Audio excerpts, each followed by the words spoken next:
देखिए समझिए, कुछ बेसिक क्वेश्चन अभी कॉन्टिन्यूटी के बच्चे हैं, इसको पढ़ाना बहुत ज़रूरी है। आपके एनसीईआरटी बुक में क्वेश्चन हैं, तो समझना ये है कि जैसे कुछ क्वेश्चंस लेके चलते हैं हम।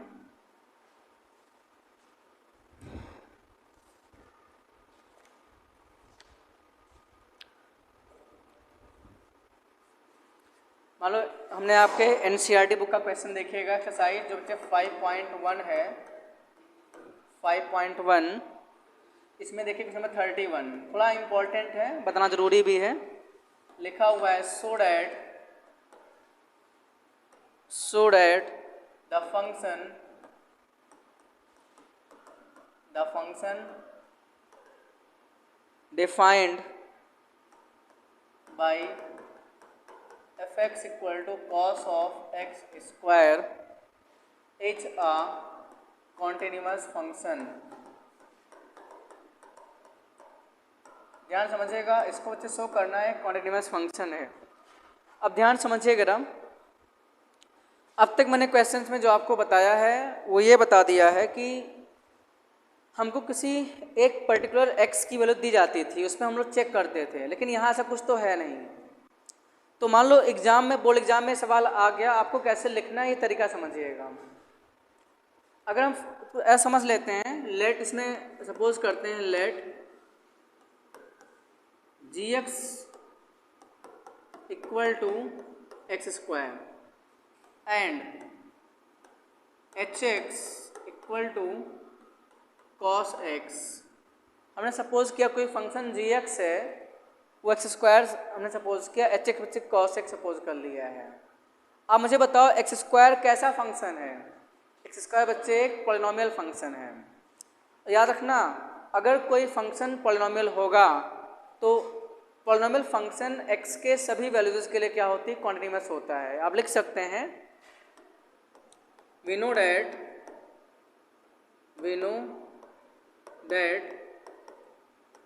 polynomial function is continuous for every x belong to real number। जो उल्टा ए बना दिया, ये क्या होता है, साइन होता है फॉर एवरी का, बताया होगा मैंने, नहीं पता आप लोगों को। ये साइन क्या होता है, इसको हम पढ़ते हैं फॉर एवरी। फॉर एवरी आपको पता होगा, हिंदी में बोलते हैं प्रत्येक, हर एक के लिए, मतलब x के सभी रियल वैल्यूज के लिए क्या होता है, फंक्शन पॉलिनोमियल फंक्शन कॉन्टिन्यूस हो जाएगा, चेक करने की कोई रिक्वायरमेंट नहीं है। अच्छा, अब बच्चे cos x फंक्शन में क्या होगा, कॉन्टिन्यूस फंक्शन है। ये तो कॉन्टिन्यूस फंक्शन क्या होता है, अगर किसी फंक्शन के ग्राफ में कोई जंपिंग पॉइंट्स या कोई ब्रेकिंग पॉइंट्स नहीं है तो ऐसा फंक्शन ऑलवेज क्या होता है, कॉन्टिन्यूस होता है। हम बात कर लेते हैं cos x। बच्चे जो cos x का जो ग्राफ होता है कुछ ऐसा ग्राफ होता है, cos 0 की वैल्यू कितनी होती है, 1, तो ग्राफ 1 की हाइट पर ऊपर उठ जाएगा। तो ग्राफ कुछ इस तरीके होता है cos x का, ये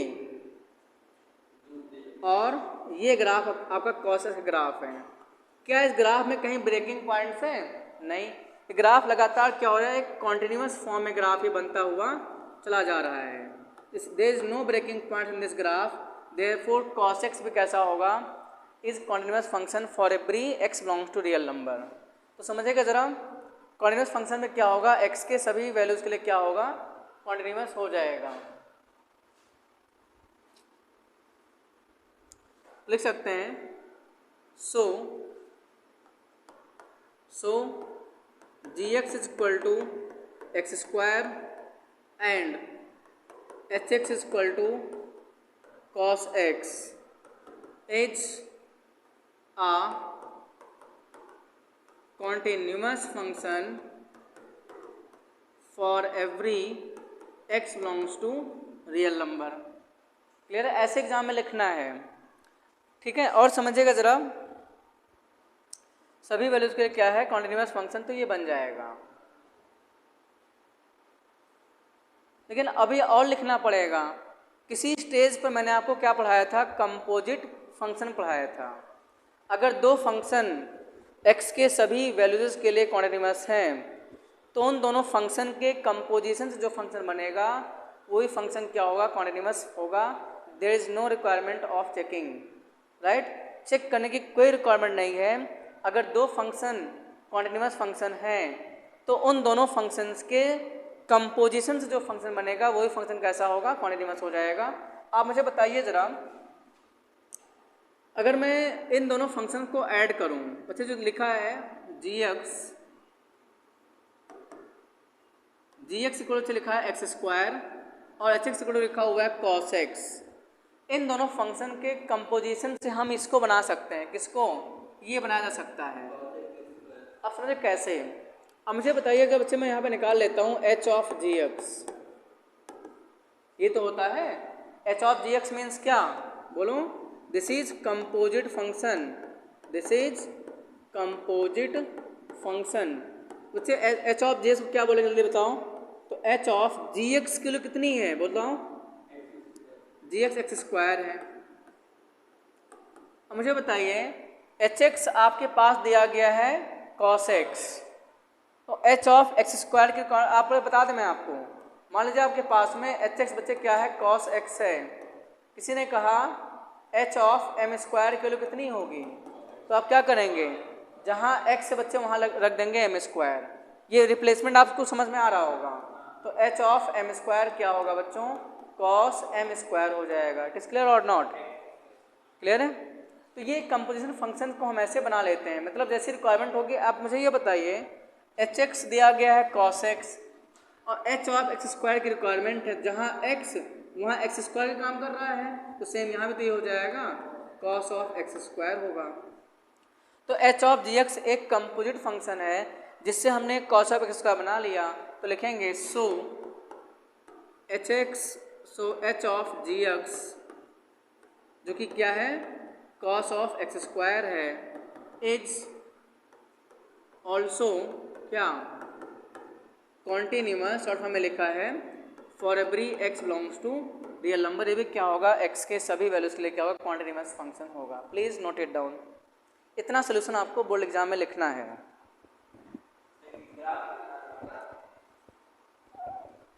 हाँ ग्राफ आप बना के समझा सकते हैं, मान लो क्वेश्चन का वेटेज ज़्यादा है, 3 मार्क्स का है एटलीस्ट, तो ग्राफ बना के समझा सकते हैं, तो एग्जामिनर चेक कर लेगा कि हाँ बच्चे को ग्राफ की नॉलेज है।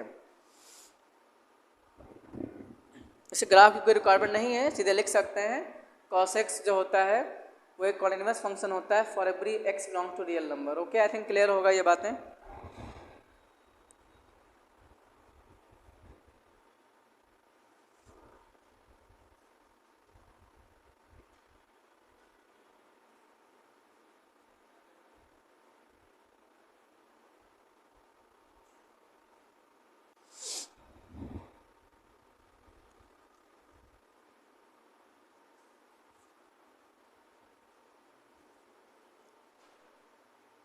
नोट हो गया,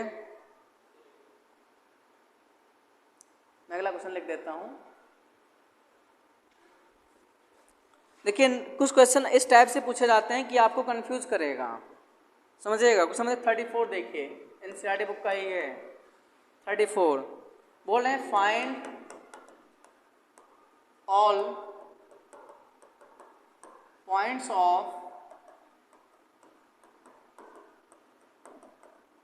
discontinuity of f defined by fx equal to mod x minus mod of x plus 1। और याद करें बच्चों, मैंने आपको एक रूल बताया था, समझिएगा ध्यान से। एक छोटा सा मैं कॉन्सेप्ट ये मैं बता चुका हूँ, फिर भी आपको बता देते हैं एक बार। तो एक रूल समझिएगा, रूल बच्चे ये है, if f x and g x are continuous for every x belongs to real number. दो फंक्शन है, एक फंक्शन बच्चे एफ एक्स है, एक फंक्शन जी एक्स है। अगर ये x belongs two means x के सभी वैल्यूज के लिए कॉन्टिन्यूअस है, देन इन दोनों फंक्शंस को ऐड करके, सब्ट्रैक्ट करके, मल्टीप्लाई करके जो नया फंक्शन जनरेट होगा वो भी फंक्शन क्या होगा, x belongs to real number के लिए कॉन्टिन्यूअस होगा। सिर्फ क्या, एडिशन, सब्ट्रैक्शन, मल्टीप्लिकेशन, डिवीजन इसमें नहीं है, ठीक है। अपने तरफ से डिवीजन मत कर लेना कि सर भूल गए होंगे लाओ कर लें, ऐसा कुछ नहीं है। जितना पढ़ा रहे हैं उतना समझो। दो फंक्शन मान लो, एक एफ एक्स एक जी एक्स से, ये फंक्शन क्या है, कॉन्टिन्यूअस है, ठीक है। तो इन फंक्शन को बच्चे ऐड करके, सब्ट्रैक्ट करके, मल्टीप्लाई करके जो नया फंक्शन बनेगा वो ही फंक्शन क्या कॉन्टिन्यूअस होगा। Then new generated function, new generated function is also continuous for every x belongs to real number। तो न्यू जनरेटेड फंक्शन भी x के सभी वैल्यूज के बच्चे क्या होगा, कॉन्टिन्यूअस होगा। प्लीज इसको नोट करिए, फिर आगे बढ़ते हैं।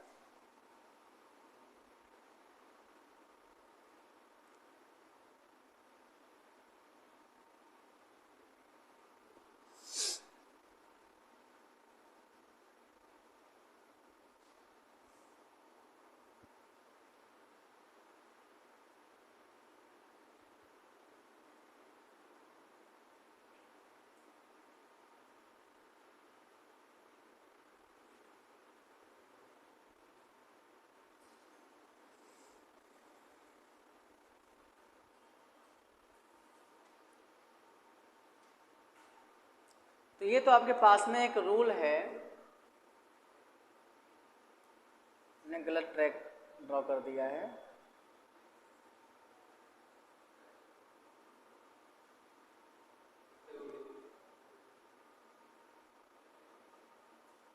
इतना ही बड़ा बनेगा,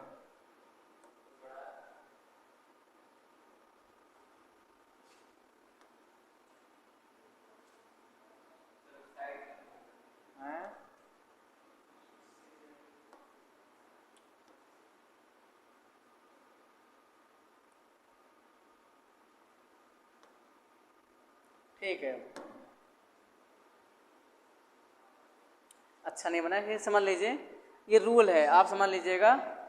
अगर एफ एक्स और जी एक्स फंक्शन कॉन्टिन्यूअस है तो इन दोनों फंक्शन के एडिशन से, सब्ट्रैक्शन से जो नया फंक्शन बनेगा वो भी क्या होगा, कॉन्टिन्यूअस फंक्शन बन जाएगा, ठीक है। लेकिन अब आपके मेन सोल्यूशन पे आते हैं। जो सवाल आपसे कह रहा है, जो लिखा है, find all points of discontinuity of f defined by f(x) equal to mod x minus mod of x plus 1।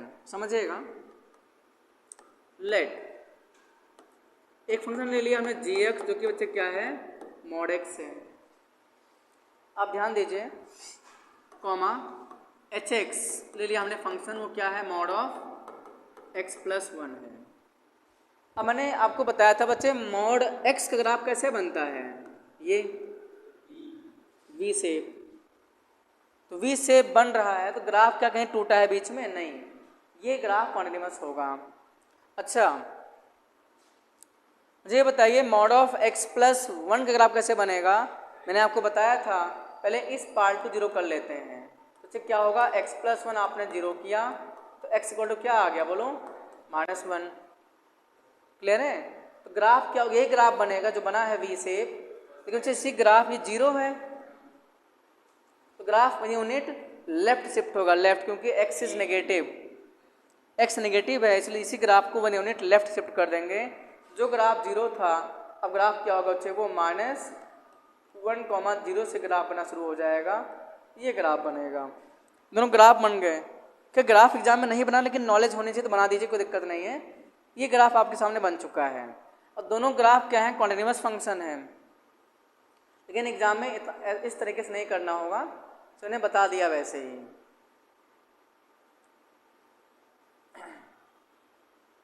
अब समझिए, लिखेंगे so gx equal to mod x and hx equal to mod of x plus 1 is continuous for every x belong to real number, then hence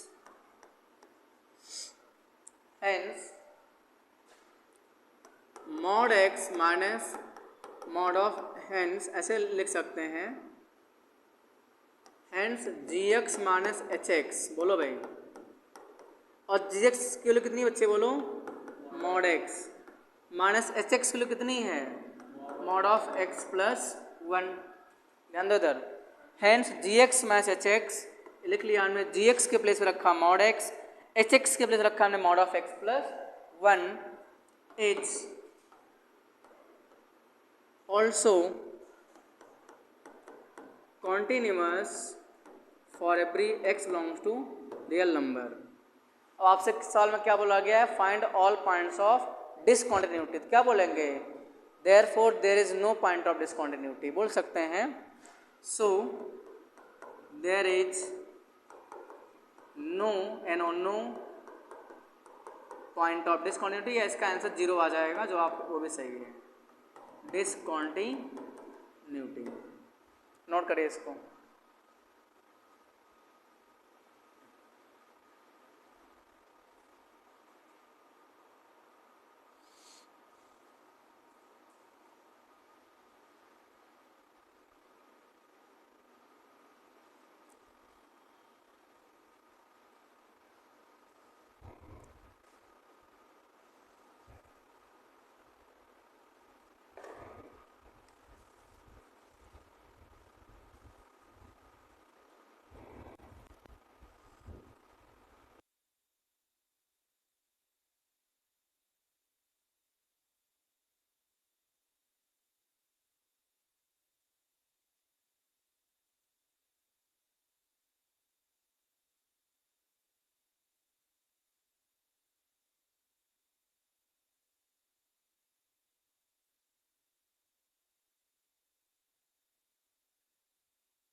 अच्छा, मैंने अभी जो rule बताया था उस रूल को समझिएगा।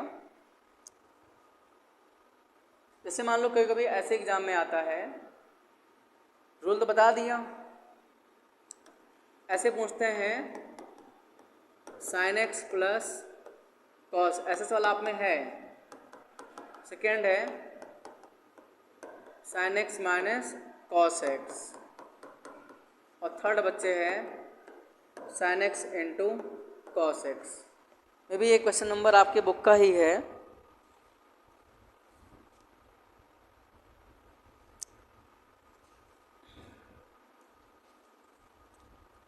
क्वेश्चन कहीं दिया गया था,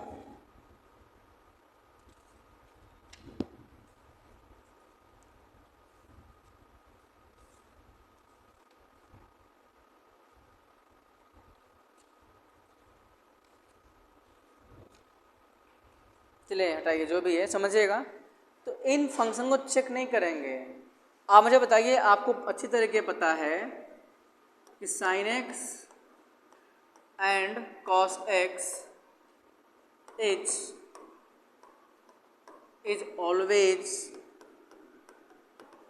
continuous for every x belongs to real number. ठीक है बच्चे, इन दोनों फंक्शंस के एडिशन से, सब्ट्रैक्शन से, मल्टीप्लिकेशन से जो नया फंक्शन जनरेट हो रहा है, ये फंक्शन कॉन्टिन्यूअस होगा। आप इसको डायरेक्टली लिख सकते हैं एग्जामिनेशन में। हाँ,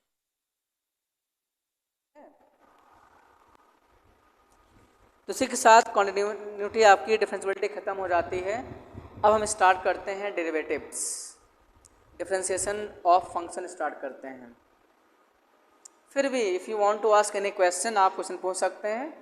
फर्स्ट ऑफ ऑल क्वेश्चन को सॉल्व करिए। जब भी आप किसी बुक से क्वेश्चन लगाएं तो सबसे पहले क्लास के जितने क्वेश्चन हुए हैं आप उसको एक बार पक्का रिवाइज कर लीजिए भाई, तभी क्वेश्चन लगना स्टार्ट होंगे। बिना रिवीजन के अगर आप क्वेश्चन लगाएंगे तो आप लगाएंगे पहला क्वेश्चन नहीं लगेगा, दूसरा नहीं लगा, तीसरा नहीं लगा, तो उससे आप डिमोटिवेट हो जाएंगे। तो उससे बेहतर है किसी बुक से क्वेश्चन लगाने से पहले जो क्लास में पढ़ाया गया है आधे घंटे 40 मिनट में आप सारे क्वेश्चन लगा करके रिवाइज कर लीजिए कॉपी में, तो आपके माइंड में सारे कॉन्सेप्ट बैठ जाते हैं। फिर अपना आप क्वेश्चन लगाना शुरू करिए, तभी क्वेश्चन लगेंगे, नहीं तो ऐसे सीधा लगाएंगे तो लगना पॉसिबल नहीं है। अब अगला जो कॉन्सेप्ट है वो स्टार्ट करते हैं डेरिवेटिव्स। डेरिवेटिव बोलते हैं, इसको हम डिफरेंशिएशन भी बोलते हैं, बात एक ही है। ये बात पहले भी हो चुकी है। एफ डैश एक्स का मतलब होता है डिफरेंशिएशन या derivative of f x with respect to x होता है। अब बच्चे एफ डैश एक्स, क्योंकि आपको ये पता है वाई इसको बच्चे क्या होता है एफ एक्स, समझ ध्यान से। अगर हम इसमें क्या करते हैं, अगर मैंने लिखा एक statement differentiate with respect to x, इसका समझिए मतलब क्या है। जैसे बच्चे ये मैंने स्टेटमेंट लिखा differentiate with respect to x, इसका मतलब ये होता है दोनों साइड में डी बाई डी एक्स लग जाता है। D by d x of y equal to d by d x of क्या एफ एक्स। इसी को हम डिफरेंशिएट कर रहे हैं। अगर हमने ये लिख दिया statement differentiation with respect to x, तो दोनों साइड में आपको डी बाई डी एक्स लगा देना होता है। तो ये तो खैर क्या होगा, this is d y upon d x. बच्चे इसी को हम आगे चल के क्या बोल देते हैं एफ डैश एक्स बोल देते हैं। तो d y upon d x same as क्या एफ डैश एक्स, कहीं अगर एफ डैश एक्स लिखा हो तो उसको हम d y upon d x ही बोलते हैं। आगे बता देते हैं आपको, आगे हम आपको बहुत सारे चैप्टर पढ़ाएंगे, डिफरेंशियल इक्वेशन आगे चलेगा। तो कई नाम होते हैं यार, जैसे d y upon d x बोलो या एफ डैश एक्स बोल सकते हैं, ध्यान देना इधर। या बच्चे इसी का नेम वाई डैश पड़ जाता है, इसी का नेम y1 पड़ता है। ये चारों बात बच्चे एक ही होती है। D y upon d x is same as f dash x is same as y dash is same as y1। ये मेन सारी चीज़ें एक ही हैं। स्टेटमेंट कभी कभी क्वेश्चन में यूज़ कर लेते हैं, इसलिए बता रहे हैं। क्लियर है? नोट हो गया यहाँ तक? नोट करिए।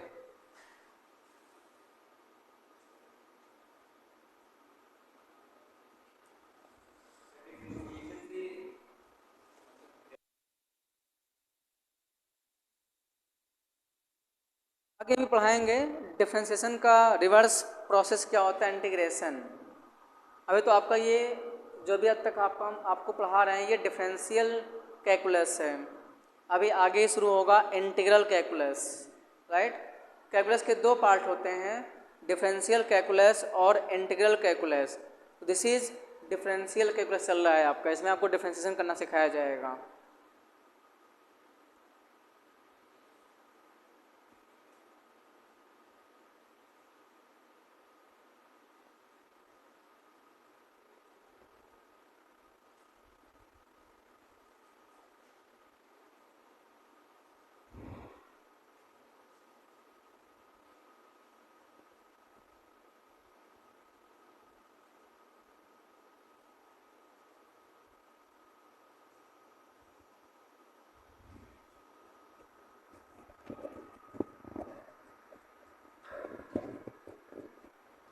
डन।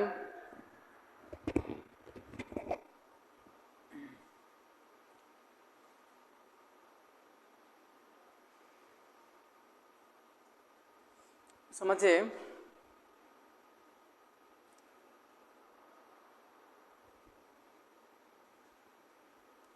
अब कुछ उसके फॉर्मूले की बात कर लेते हैं। एक बात मैंने आपको नहीं बताया, याद रखिएगा। dy अपॉन dx का एक मतलब और होता है, इसका मतलब बच्चे होता है rate of change in y with respect to क्या x के रिस्पेक्ट में y के रेट में जो चेंज हो रहा है, नेम अलग अलग है इसलिए सब बताना ज़रूरी है क्योंकि क्वेश्चन में क्या लिख के आ जाए कोई कन्फर्म नहीं होता है।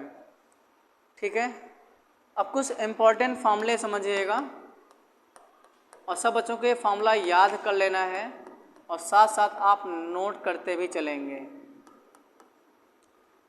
फर्स्ट फार्मूला बच्चे है divide by d x of x to the power n, ये पहला फार्मूला है। तो होता क्या है बच्चे, ये पावर नीचे आ जाएगा और n x की पावर में n माइनस 1 होता है और लिख सकते हैं where n belongs to real number but n zero नहीं हो सकता। n as a real number कुछ भी हो सकता है लेकिन n जीरो नहीं होगा और साथ में n not equal to -1, n -1 भी नहीं हो सकता है। नहीं ठीक है, हो सकता है। सेकेंड समझिएगा D by d x of बच्चे कॉस एक्स, ये हो जाएगा कॉस। देखिए अगर n जीरो हो जाएगा तो 1 आ जाएगा। D by d x of x की पावर 0 तो D by d x of 1 आ जाएगा। तो इसमें पावर लाना पॉसिबल नहीं है, वैसे इसका खैर 0 होता है डिफरेंशिएशन, इसलिए इसमें 0 नहीं कर सकते। अगर ये लगाना है फार्मूला तो इसमें 0 नहीं होगा, तो इस फार्मूले के अकॉर्डिंग बात कर रहे हैं। बाकी तो डिफरेंशिएशन ऑफ मैंने कांस्टेंट फंक्शन 0 ही होता है। थर्ड की बात कर देते हैं डिवाइड एक्स ऑफ बच्चों जो कॉस एक्स का डिफरेंशिएशन होता है वो होता है minus sine x. Fourth divide x of बच्चों टेन एक्स, ये होता है sec square x. Fifth divide x of e to the power x, बच्चे e to the power x ही होता है। Sixth divide x of log x base e, ध्यान देना ये अच्छे 1/x होता है। और 7 समझिएगा डिवाइड एक्स ऑफ अगर लॉग एक्स बेस ए कर दिया जाए तब इसका क्या होता है आप समझिए, पहले समझिए। अब मुझे बताइए मैं divide x of log x base a को लिखने वाला हूँ divide x of log x base e into log e base a, ऐसे लिख सकते हैं। ये रूल है। देखिए लॉग एक्स बेस ए लिखा है, अगर ई से ई कट जाएगा तो लॉग एक्स बेस ए आ जाएगा। ठीक है, जैसे divide x of log x base a का डिफरेंशिएशन करना है तो बच्चे लॉग एक्स बेस ए लिख लिया और इंटू लॉग ए, देखो जब ई से ई कटेगा ई से ई कैंसिल हो गया तो लॉग एक्स बेस ए बचा है, वो यहाँ पे लिखा हुआ है। अब समझिए डिफरेंशिएशन में अगर कोई टर्म जो कांस्टेंट है जिसके रिस्पेक्ट में डिफरेंशिएशन कर रहे हैं, अगर कोई टर्म उसमें एक्स नहीं है, अगर मल्टीप्लाई में तो उसको बाहर कर लेते हैं तो होगा क्या, लॉग ई बेस ए बाहर हो जाएगा और रिमेनिंग पार्ट का divide x of log x base e बचा है। आगे समझिएगा तो इक्वल टू आ जाएगा डिवाइड एक्स ऑफ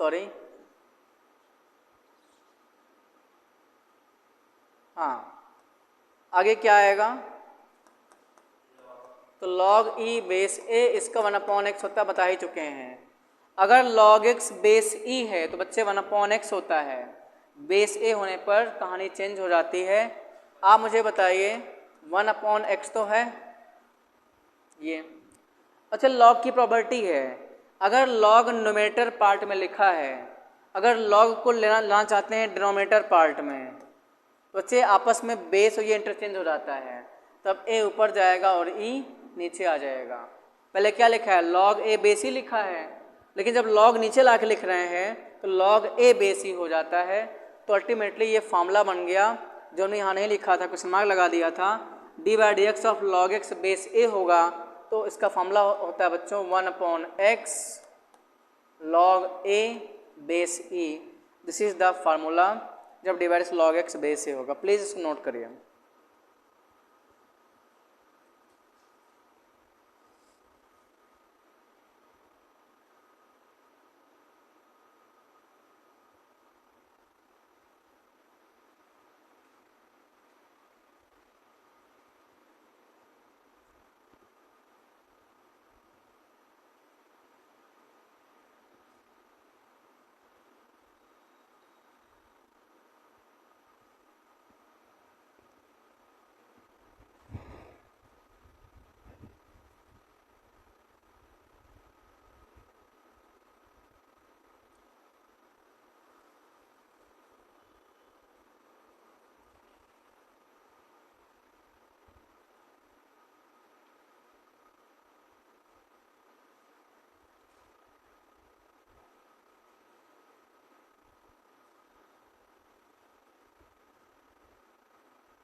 हाँ क्या बोले हैं आप, फिर से बोलिए।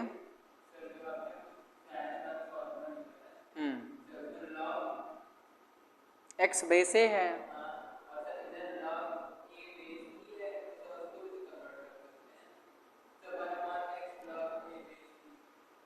इसको इसको इसको ऊपर चला जाए ना, हाँ कर सकते हैं, हो सकता है भाई। कोई कहेगा हम ऐसे लिख देंगे तो क्या दिक्कत है, log e base a upon x कर दें, ठीक है, log ऊपर चला गया।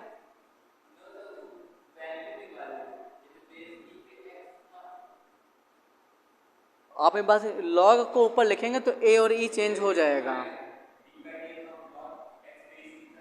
हाँ 1/x हुआ तो इसका 1/a हो जाए, ये बोले ना आप 1/a। तो ये डिफरेंशिएशन x के रिस्पेक्ट में है, तो यहाँ x होना जरूरी है, ठीक है। डिफरेंशिएशन यहाँ x के रिस्पेक्ट में, तो यहाँ x होना जरूरी है, जबकि इसमें कोई x तो है नहीं, देयर इज नो x, वहाँ पे ऐसा नहीं कर पाएंगे हम।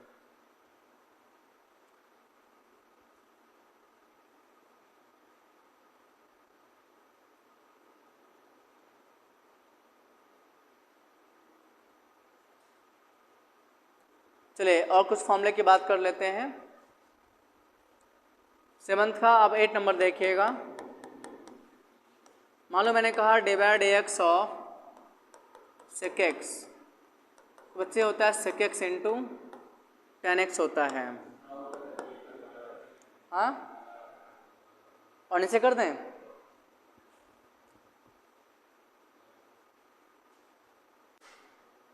समझिएगा। 9th नंबर देखिए बच्चों, D by d x of, मान लो किसी ने कहा कॉसेक एक्स, तो होता क्या है minus cosec x into cot x होता है। 10th फॉर्मूला है d by d x of cot x, तो ये हो जाएगा minus cosec square x. 11th formula है d by d x of sine inverse x, तो 1/√1 माइनस एक्स स्क्वायर। और फिर 12th नंबर फॉर्मूला हो जाएगा D by d x of cos inverse x, D by d x of cos inverse x. ध्यान दो यही formula होगा, लेकिन लग जाएगा माइनस 1/√1 माइनस एक्स स्क्वायर ही होता है, लेकिन लग जाएगा माइनस। क्लियर है? नोट कर लो, भी ऊपर नहीं कर रहे हैं।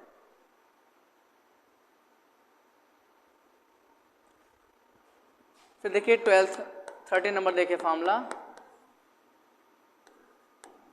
D by d x of